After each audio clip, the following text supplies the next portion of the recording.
Aceeași miserie zi de zi în difuzoare, promis schimbare, dar e doar decorare. Aceeași minciună, alt ambalaj, ironie, show, dar fără mesaj.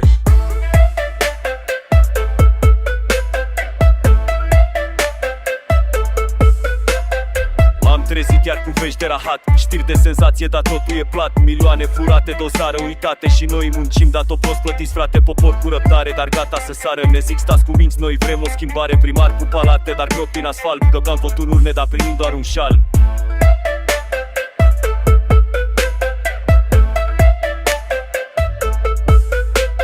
Aceeași mizerie zi de zi în difuzoare, promis schimbare, dar e doar decorare. Aceeași minciună, alt ambalaj, România-i show, dar fără mesaj.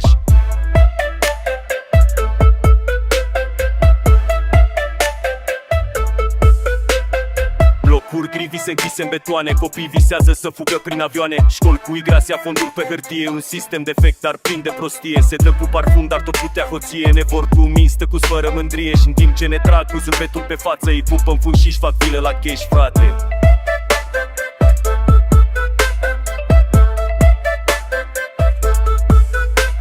Aceeași mizerie zi de zi în difuzoare, promis schimbare, dar e doar decorare. Aceeași minciună, alt ambalaj, România-i show, dar fără mesaj.